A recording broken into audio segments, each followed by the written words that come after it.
ठीक है। जो मुखिया हुआ करते थे वो जाकर के फहराते थे। फिर एक समय आया जिसमें डीलर लोग भी फहराया करते थे पंचायत भवन के पास। उसके बाद फिर ऐसा टाइम आया ग्राम सेवक मतलब कई लोग फहराया करते थे, लेकिन इस बार कहा गया कि नहीं नहीं, जो वार्ड पार्षद सदस्य हैं वो वार्ड सदस्य ही झंडा फहराएंगे। इसमें इंगित किया गया कि झंडा को फहराने के लिए, झंडा को मतलब कि देने के लिए झंडे की लंबाई चौड़ाई कितनी होनी चाहिए, कैसे जो है किस समय पर आप झंडा फहराएंगे, और साथ ही में जो है कब झंडे को आप उतारेंगे। इसके साथ साथ एक और बात निश्चित की गई कि 1000 रुपए प्रति वार्ड सदस्य को दिया जाएगा जो लोग झंडा को फहराएंगे।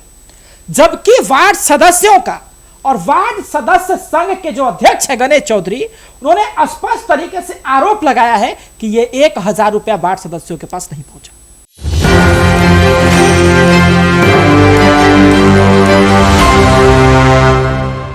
नमस्कार, मैं शेष सागर, आप देख रहे हैं न्यूज़ 24। बिहार में वार्ड परिषदों की मांग को सरकार गंभीरता से नहीं सुन रही है। कुछ परियोजनाएं पूरी हुई लेकिन अधिकांश अधूरी ही रह गई। झंडा वितरण से लेकर कफन तक के घोटाले यह दर्शाते हैं कि भ्रष्टाचार और अनदेखी आम जनता के साथ खेल रहे हैं।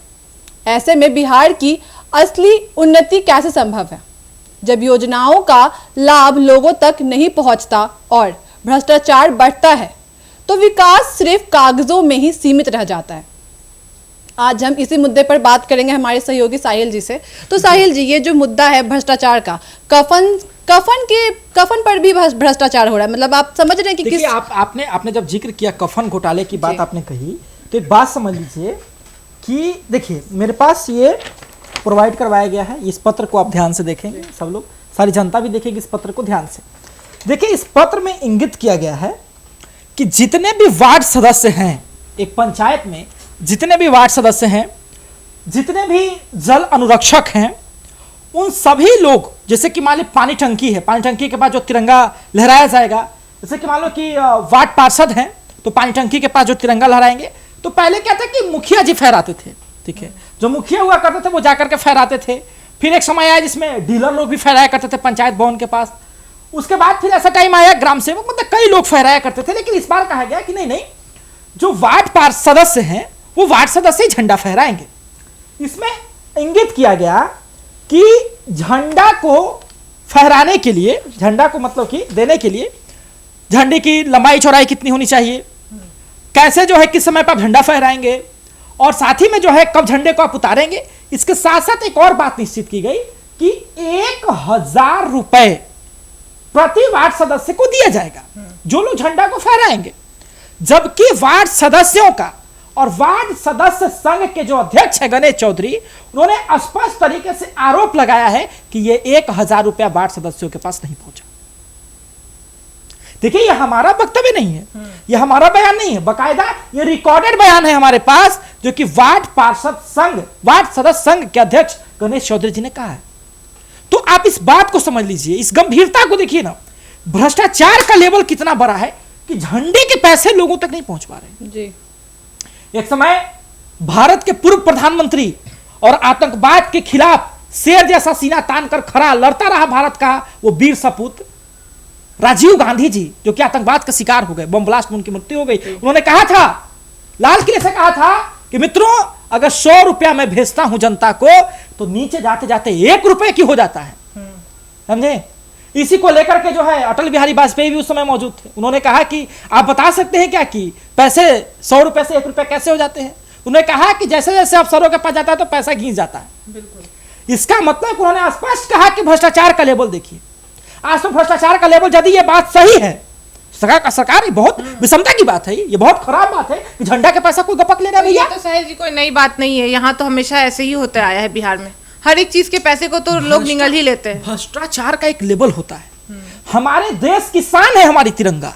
ये तिरंगा दिखाती है कि हम लोग सभी जाति धर्म के लोग का एकता है, हम लोग साथ मिलकर के रह रहे हैं। और उस तिरंगे में घोटाला, पैसा से बड़ा कुछ नहीं है। नहीं, पैसा से बड़ा कुछ नहीं, घोटालेबाजों को लगता है। मैं कहना चाहूंगा कि पैसा से बड़ा नहीं, देश से बड़ा कोई नहीं। अगर देश का, जब हमारा झंडा यानी राष्ट्रीय जो झंडा है, जब उसका इज्जत ही नहीं करेंगे तो फिर देश में रहने का इजाजत क्या कौन देगा, ये बताइए। बहुत अच्छी बात कही। ये बताइए, मेरा ये भी कहना है कि बिहार ही नहीं बल्कि देश, तो पूरे देश के लिए झंडा है ना। हमारा झंडा हमारी शान है, इसके लिए लगातार दिखते हैं, रात दिन हमारे आर्मी बॉर्डर पे खड़े रहते हैं। जब जिस तरीके से बिहार में तो ये गजब का खेला हो गया, मतलब पहली बार सुन रहे हैं, मैं खुद रिपोर्टर हूँ और पहली बार ये घटना सुन रहा हूँ। आपने जब जिक्र किया तो इस बात को देखिए, 1,000 देने की बात कही गई थी। अब ये बात जो है वार्ड पार्षद खुद लोग जब भाजपा कार्यालय घेराव करने के लिए आए थे तो मेरे पास आए थे, तो मैंने सुना था उनके मुंह से ये बात। साथ ही में वार्ड सदस्य संघ के जो अध्यक्ष है गणेश चौधरी, उन्होंने भी इस बात को कहा और कहा कि ये घोटाला हुआ, ये पैसा क्यों नहीं आया भैया अभी तक, इसके बारे में सरकार को गंभीरता से जांच करनी चाहिए। साथ ही में उन्होंने एक और चीज का जिक्र किया था, कफन घोटाला का। कफन समझते हैं, कफन एक अंतिम सौगात होता है किसी भी मृत व्यक्ति के लिए, समझे, एक अंतिम श्रद्धांजलि कि हमारा आपसे लगाव था और ये मैं आपको भेंट के तौर पे देता हूं, एक तरह से एक अंतिम श्रद्धांजलि कि इसके बाद हमारा आपका कुछ नहीं है।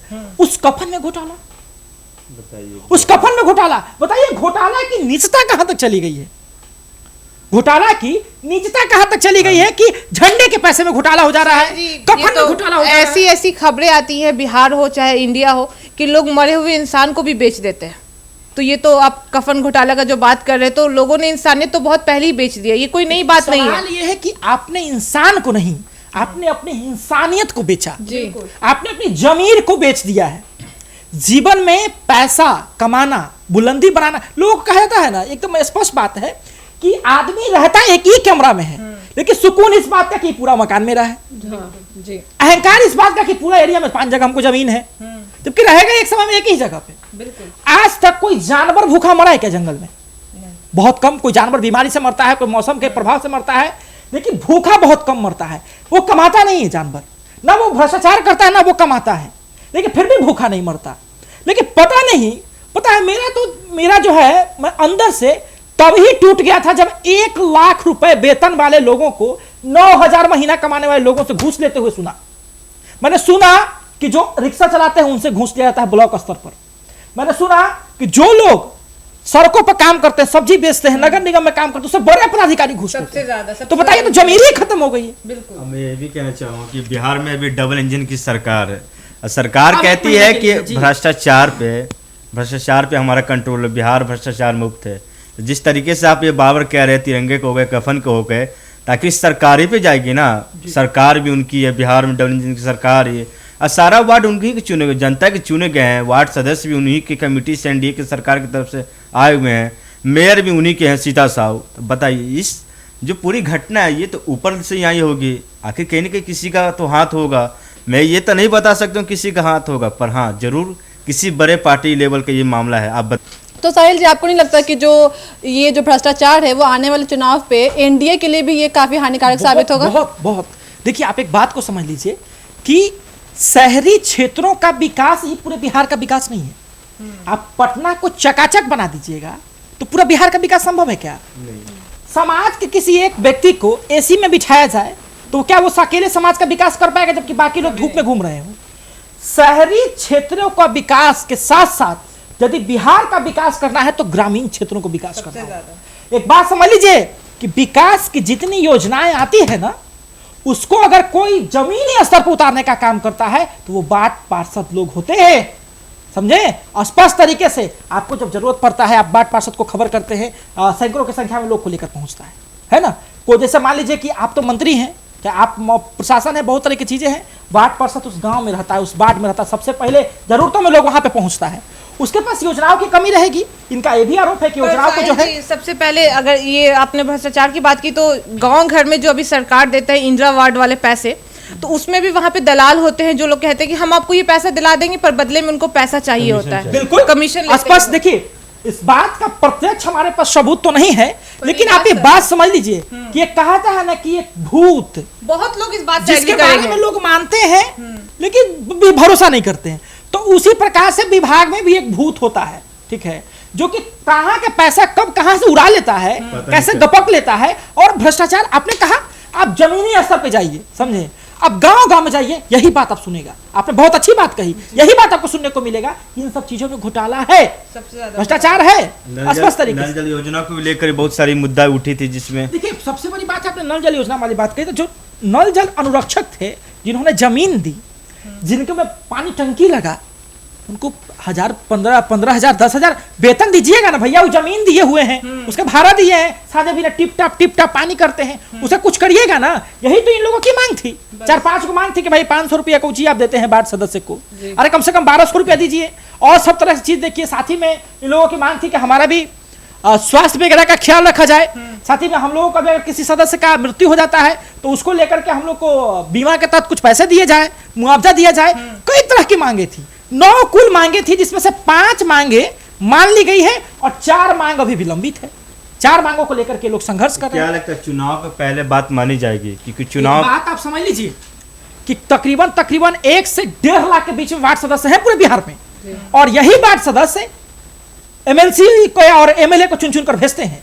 एक बात समझ लीजिए कि वार्ड सदस्य गांव में लोगों के बीच सबसे नजदीक होता है, और एक बात समझ लीजिए कि इन लोगों का प्रभाव इतना होता है वार्ड सदस्यों का कि चुनाव पर बहुत एक बड़ा तबका से इंपैक्ट डालते हैं ये लोग। स्पष्ट तरीके से गणेश चौधरी जी तो कह रहे थे, वार्ड पार्षद संघ के जो सदस्य हैं, उन्होंने कहा था कि हम ही लोग जो है एमएलसी कई जिता करके भेजते हैं इन लोगों का, हम ही लोग जो है एमएलए जिता करके भेजते हैं। जमीनी स्तर पर यदि हमने विरोध करना शुरू कर दिया तो कैसे आप करेंगे? इन्होंने राहुल गांधी के जो है जो यात्रा चला तो सब मुलाकात करने का प्रयास किया, काले झंडे दिखाने का प्रयास किया, विरोध किया कि आपकी सरकार भी थी तो ऐसे भी करती थी। तो ये बहुत सारी चीजें हैं और ये सबसे निंदनीय जो चीज है। आपको लगता है कि कभी ये जमीनी स्तर पे कुछ काम हो सकता है इसमें? देखिए सोच बदलना होगा, यदि बिहार बदलना है तो सोच बदलना होगा। मैंने कहा ना कि मेरी जमीन उसी समय मर गई थी जब मैंने सुना कि 1 लाख रुपए वेतन उठाने वाला व्यक्ति 9,000 कमाने वाले व्यक्ति से घूस ले रहा है। उसी समय मेरी जमीन मर गई थी। इतना जो है बिहार में स्थिति खराब हो चुका है। सबको शिक्षित बनना होगा, अंधभक्ति में नहीं रहना होगा। और ऐसा भी है साहिल जी कि अमीर और अमीर बनते जाता है और जो नीचे के तबके के लोग होते हैं उनको और दबाया जाता है। शिक्षा की कमी, शिक्षा की कमी। एक अमीर व्यक्ति जो है इसके पास अगर फाइनेंशियल बैकग्राउंड अच्छा है तो वो कोई चीज कर करके आगे बढ़ सकता है, उसको बैकग्राउंड सपोर्ट है। देखिए गरीब व्यक्ति जिसके पास ना तो बैकग्राउंड सपोर्ट है ना कोई चीज है, उसके लिए एक ही माध्यम है शिक्षा। तो शिक्षा सरकार को देना चाहिए कि जो गरीब लोग हैं वो अच्छा शिक्षा प्राप्त कर सके, पर यहाँ के हालात में नहीं हो शिक्षा की हालात ऐसी है। आप कोई जवाब देगा क्या? कितने विधायकों के बच्चे सरकारी स्कूल में पढ़ते हैं? किसी के बच्चे कितने एमएलसी के बच्चे सरकारी स्कूल में पढ़ते हैं? कितने मंत्री के बच्चे जो सरकारी स्कूल में पढ़ते हैं? अपने बच्चों को भेजेगा विदेश और यहाँ के बच्चों को कहेंगे उठाओ लाठी धर्म बचाओ। सबसे अच्छा स्कूल सरकारी स्कूल है, वहाँ पे शिक्षक मौजूद रहेंगे और फिर छात्रों पे लाठी भी चार्ज करेंगे। पहली चीज देखिए यहाँ पे दिक्कत क्या है, यहाँ पे लोभ दिया जाता है। देखिए सबसे बड़ा बिहार में क्या है, पे लोभ दे के बुलाया जाता है। देखिए कितने सारे योजना चला रहे हैं महिलाओं के लिए, हो गए जिससे जो भी कन्या लोग हैं। फिर आपका हो गया इधर विद्यालय, जितने भी सरकारी विद्यालय, ऐसा नहीं है पढ़ाई होती है पर लोग बच्चे नहीं जाना चाहते हैं। अब क्या वजह है बिहार में? स्पष्ट वजह है। आप राहुल जी आप एक बात समझ लीजिए, स्पष्ट वजह है कि शिक्षा व्यवस्था में जो सुधार की बातें कही जा रही है वो मेरा जहां तक ये निजी मानना हो सकता है कि जब तक आप सबको एक कैटेगरी में नहीं लाएंगे तब तक जो है वो चीजें सुधर नहीं सकती। आप इस बात को अलाउ कर दीजिए कि यदि आप ये कह दीजिए कि प्राइवेट में पढ़ेगा तो सबको हम मदद करेंगे, जैसे प्रशांत किशोर कह रहे हैं कि भाई जब तक स्कूल ठीक नहीं हो जाए तब तक हम प्राइवेट में पढ़ाने के लिए सबको पैसा देंगे, और या तो आप ये कह दीजिए कि आप प्राइवेट बनना सब कुछ सरकारी में पढ़ेगा। लेकिन कहना और जमीनी स्तर पे काम करना दो अलग अलग बातें हैं। अगर जिस क्लास से मंत्री का बच्चा पढ़ेगा, शिक्षक बेहतर पढ़ाएगा तो गरीब का ही बच्चा पढ़ पाएगा। आप इस इक्वालिटी को लाइए ना कि एक रिक्शा चलाने वाला का बच्चा जो है दूसरी पंक्ति में ही बैठा है, एक मंत्री चला का बच्चा जो है। बिहार में इक्वालिटी जैसा शब्द ही नहीं होता, यहाँ तो जाति पे ही लोग बट जाते हैं, तो इक्वालिटी कहाँ से आएगा? सोच को बदलाव लाना गरीब तो होगा। बहुत ही बड़ी बात है। सोच में बदलाव लाना होगा। ये जाति क्या कर देगी? मैंने छोटी छोटी जातियों से उठ करके बड़े बड़े लोग को बनते देखा है। डॉक्टर भीमराव अम्बेडकर जिनके पास कोई संसाधन नहीं था, लेकिन फिर भी आजादी की लड़ाई के समय वो ऐसे व्यक्ति थे जो अकेला चार्टर प्लेन से इंग्लैंड जाते थे बहस करने, ऐसे वकील थे, उन्होंने ऐसे ऐसे काम किए। बात नहीं है, मैंने बड़े बड़े जाति के लोगों को जो है सड़कों पर भटकते देखा है, मैंने छोटी छोटी जाति के लोगों को जो है चार्टर प्लेन से चलते हुए देखा है। तो बात जाति की नहीं है, बात सोच की है। और हमें ये सोचना चाहिए कि हमें कौन डिवाइड कर रहा है। ये अंग्रेजों जैसी रीति डिवाइड एंड रूल, मतलब कि बांटो और इन लोगों पे राज करो। बिल्कुल बटना नहीं है। ये हिंदू क्या, ये मुसलमान क्या, ये सिख क्या, ये ईसाई क्या, क्या यादव क्या, पासवान। यही होता है जब भी कहीं चुनाव होता है किसी राज्य में या देश में, 2 मुद्दे पे लड़े जाते हैं, या धर्म या जाति पे। आप ये स्पष्ट है, ये हम लोग नहीं कह रहे, ये सारे लोग ये इसी चीज पे वोट करते हैं, ये सच्चाई है। यहाँ की भारत की नीति है और लोगों के रग में बसा हुआ है जाति और धर्म। लोगों को शिक्षा नहीं चाहिए, स्वास्थ्य बेहतर नहीं चाहिए, नहीं कोई बेहतर सरकार चाहिए, उनको चाहिए धर्म और जाति। बिल्कुल। तो अब आगे देखना होगा कि क्या ये भ्रष्टाचार खत्म होगा या कम होगा, ये तो वक्त ही बताएगा। आपका क्या राय है इस पे हमें कमेंट करके जरूर बताइएगा। तमाम खबरों के लिए बन रहे एक न्यूज़ 24 के साथ। धन्यवाद।